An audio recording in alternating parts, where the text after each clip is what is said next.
Como será a volta de Cristo? Será uma volta secreta? O que a Bíblia realmente diz? Vamos responder a todas essas perguntas neste vídeo. Olá, eu sou Elon Marques e se você gosta de conteúdo bíblico como este, deixa o like e se inscreva no canal. Assim você nos ajuda a alcançar ainda mais pessoas com conteúdo bíblico como este. Bora pro assunto de hoje. O primeiro fato sobre a volta de Cristo são os acontecimentos que a antecederão. A Bíblia fala que antes da volta de Jesus virá um tempo onde haverá uma grande apostasia. Temos Paulo falando aos cristãos de Tessalônica que antes da vida de Cristo e a reunião dos santos com ele, haverá uma apostasia. O que é apostasia? Apostasia, nesse contexto, se refere ao abandono da fé. Hoje alguém crê em Jesus e amanhã não crê mais. A fé foi embora. E segundo o apóstolo Paulo, o abandono da fé iria se espalhar por todo o mundo. O ensino de Paulo é claro. Antes que Cristo volte e reúna os santos com ele, um grande abandono da fé virá ao mundo.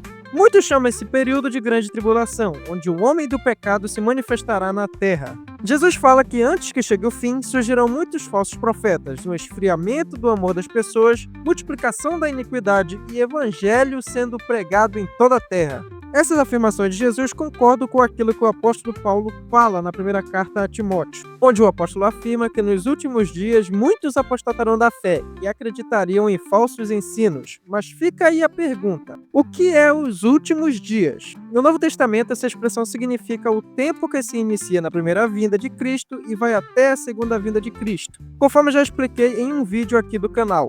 Isso significa que todos esses acontecimentos falados por Jesus e Paulo já se fazem presentes em nossos dias, assim como já se faziam presentes no início da era da igreja.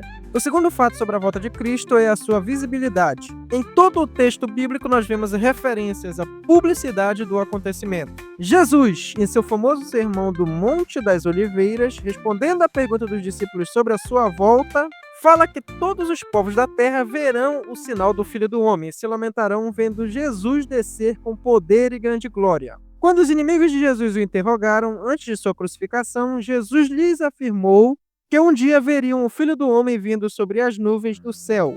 Quando Jesus subiu aos céus, dois homens vestidos de branco falaram para os discípulos que um dia Jesus voltaria da maneira que o viram subir. E é isso também ensinado no livro de Apocalipse. João, quando recebe a revelação da ilha de Patmos, escreve sobre Jesus: Eis que vem com as nuvens, e todo olho verá até quantos transpassaram.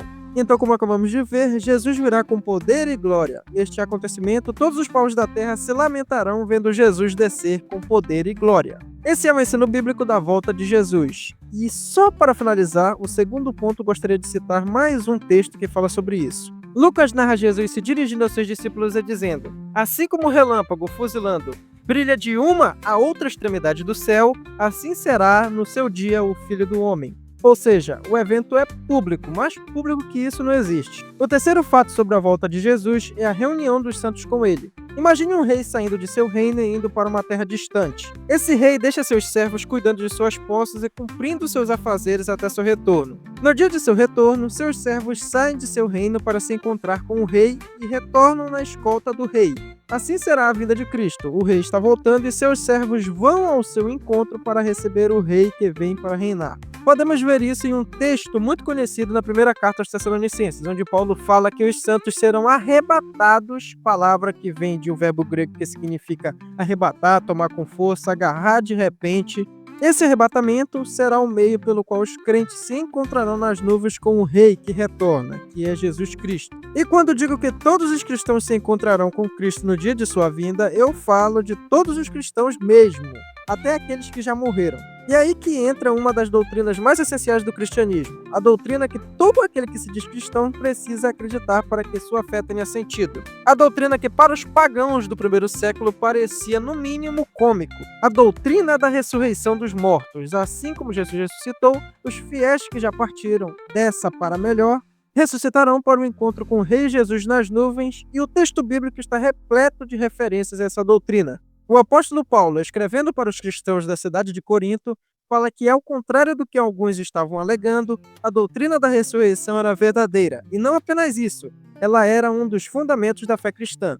E no dia da vinda de Cristo, aqueles que estiverem mortos serão ressuscitados depois do toque da última trombeta. Tudo isso para que todos os santos, tanto aqueles que estiverem vivos neste grande dia, quanto aqueles que serão ressuscitados, recebam novos corpos. Corpos que serão libertos do desejo de pecar e da corrupção do pecado. Deus realizará aquilo que ele sempre planejou, libertar a criação da corrupção do pecado. Paulo também fala sobre isso em Romanos 8, onde ele fala que Deus ressuscitará os santos por meio do Espírito Santo. Jesus fala de um dia em que os mortos ouvirão a sua voz e ressuscitarão, uns para a vida e outros para o juízo. A volta de Jesus será precedida pela ressurreição dos mortos fiéis a Cristo. O quarto fato sobre a volta de Cristo é que ela trará alívio àqueles que são fiéis a Cristo. De todos os textos que eu poderia enfatizar para defender esse ponto, eu decidi trazer aqui um único texto que servirá para este ponto e para o próximo. O capítulo 1 da segunda carta aos Tessalonicenses. Nela, Paulo agradece a Deus pela perseverança e fidelidade dos cristãos de Tessalônica,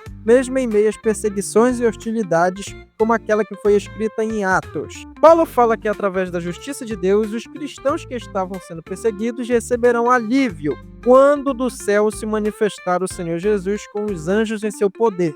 Ou seja, quando Cristo voltar, as tribulações acabarão. Cristo enxugará dos olhos dos fiéis toda a lágrima. E isso nos leva para mais um fato sobre a volta de Cristo. Quando Cristo voltar, ele trará juízo para aqueles que fazem oposição a ele.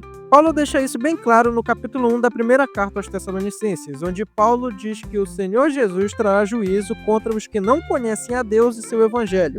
Como na parábola do trigo e joio contada por Jesus, onde na consumação dos séculos as pessoas que praticam a iniquidade serão lançadas no fogo onde haverá pranto e ranger de dentes, conforme Jesus disse.